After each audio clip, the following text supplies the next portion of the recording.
Released in the UK on the 1st of September 1949 and in the US on the 2nd of February in 1950, Graham Greene's The Third Man, directed by Carol Reed, is a British film noir and one of the best British films ever made. Starring Joseph Cotton, Lydia Viale, Orson Welles and Trevor Howard, along with a remarkable ensemble of international supporting cast, and shot largely on location in Vienna, Austria, and completed at Walton Hall and Shepperton Studio.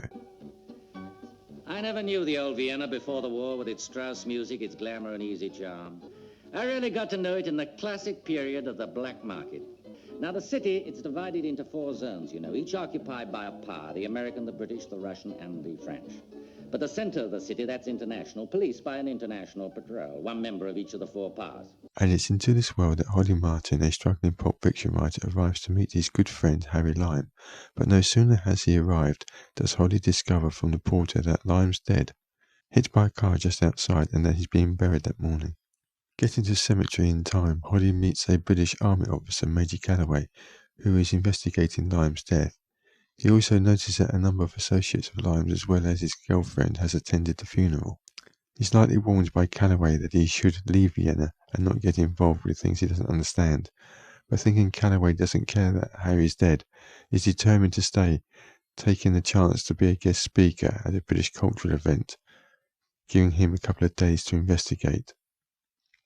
One of Harry's associates then contacts Holly and they meet. They discuss Harry's death, only for the porter to put doubt into Holly's mind again. Holly meets with Anna, who is an actress, and persuades her to come with him to Harry's apartment to act as interpreter for him. She does, and the porter tells him about the third man. 3 men helped to carry your friend to the statue. Kurtz? Yes? The Romanian? Yes? And There was a third man. He didn't give evidence. you don't mean the doctor? No. He came later. After they carried him to the Joseph statue. What did this man look like? I didn't see his face. He didn't look up. He was quite gewöhnlich, ordinary. He might have been just anybody. Calloway isn't interested, and Holly digs around a bit more. The porter, seeing him, tells him he has more to tell, and when Holly and Anna return that evening, the porter has been brutally murdered, and at first suspicion falls on Holly until Anna gets him away from there. Back at her flat, the international police have arrived along with Calloway searching for documents and information about Harry. It's now Anna's secret her forged past is discovered, supplied by Harry, as she's not German but Czech, and so could soon be taken to the Russian sector, as the Russians would claim her as their own. She's taken to headquarters, where she's interviewed about a missing orderly, Joseph Harbin, but she knows nothing about it and is soon released. And along with Holly, she returns back to her flat, where they spend some time reminiscing about Harry, as unbeknown to them they are being watched from the street below. It's when Holly leaves he realises someone's there, only to discover it's Harry Lime, who then flees, disappearing into a market square. And it's only when Holly returns with Calloway do they find the access to the sewers and the means by which Harry's been getting between the sectors unseen. They dig out the body and discover it's the missing orderly, Joseph Harbin, and Calloway then wants Holly to help him capture Harry. At first he won't help, but goes to Harry's friends to ask to speak to Harry, meeting him at the Prada Wheel, where he learns Harry has no remorse and is the monster Calloway paints him out to be. Old man, you never should have gone to the police, you know. You ought to leave this thing alone. Have you ever seen any of your victims? You know, I never feel comfortable on these sort of things. Victims? Don't be melodramatic. Look down there. Would you really feel any pity if one of those dots stopped moving forever? If I offered you 20,000 pounds for every dot that stopped, would you really, old man, tell me to keep my money? Or would you calculate how many dots you could afford to spend? Free of income tax, old man. Free of income tax. The only way you can save money nowadays. A lot of good your money will do you in jail. That jail's in another zone. There's no proof against me. Besides you. It's then that he agrees to help Calloway, but only if he will help Anna, as he sees himself as the lone rider coming to help save the damsel in distress, just like from one of his novels. Calloway agrees, and Holly secretly goes to the railway station to see her off, only she sees him there entering the cafe, and abandoning her train to go to speak to him, discovers what his plans are. Holly then has second thoughts, but Calloway shows him the dying children, and so they agree to meet Harry at the cafe in the neutral zone. But after a tense wait for Lime to arrive, Anna arrives first to have it out with Holly, only for Harry to then overhear that it's a trap. The trap is sprung, Harry makes for the sewers, and a tense cat and mouse chase ensues before Harry is cornered and killed by Holly. Despite all his heroics, all Holly gets for his efforts is a ticket home. This film is not just a perfect example of the film noir genre, but also a tense thriller with some great natural comedic moments that relieve its tension, if only briefly. There are no special effects other than those that can be created in camera, such as Dutch angles, the use of light and shadow, and the juxtaposition of our emotions as the lies unravel and the truth comes out.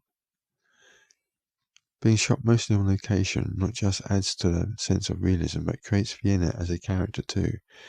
This, even despite the rubble, has a dreamlike beauty, but with a brutal underbelly, that we can go from a clean street of historic, charming and safe buildings into one scene to a mangled, twisted, ruined and decaying, brutal place just from a turn of a corner. And when the safety of one is lured into believing is stripped away in seconds. The casting is perfect. Wells as the perceived lovable rogue, who is really quite an evil monster, is so subtly exposed in just that one scene on the Prada wheel. But with his boyish good looks and silky charms, it's easy to see why Anna fell in love with him. And his coldness is clear to see when, even if he did have feelings for her, he's willing to sacrifice her for profit.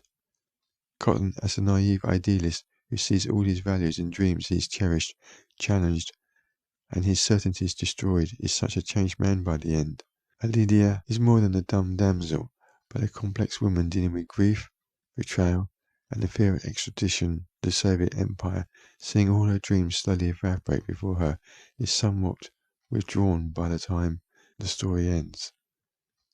And Howard's portrayal of the British intelligence officer is both subtle, understated and intelligent, that for what should have been just a supporting role, elevates it to a significant one, more nuanced than most characters that are just there really to add exposition and to drive the plot. In fact, every character is well acted and intelligently represented, that they feel like real people. I know that sounds a strange thing to say, but so often than not, even in modern thrillers, the more minor characters can come across as being little more than one-dimensional, there to give plot and move the story on for our hero rather than breathe life into the rich colour of the story. But here, before you know their true nature, any one of these people to meet them for real have given them the time to get to know them. They are all interesting and distinct from one another, that even the porter, though has no name as we know, his murder is shocking and has an impact upon us as the viewer. Also, the use of German but without subtitles, along with the use of Dutch angles and strong lighting, puts us in a more disorientating emotional world, just as Harry experienced it himself, putting us, the viewer, directly into his shoes and experience the story through his eyes as he lives it. In fact, if you don't know any German, the film is all the better for it. Anton Krass's Zither score haunts every frame, feelings at times reassuring or unsettling, yet constant in a way that the city also at times brings us out of our comfort zone. Don't think of this as a contemporary film, but as a historical window upon a dark time in Austrian history. A crime story with a sympathetic femme fatale who destroys the lives of two men by the end of the film. Then you're in for a treat.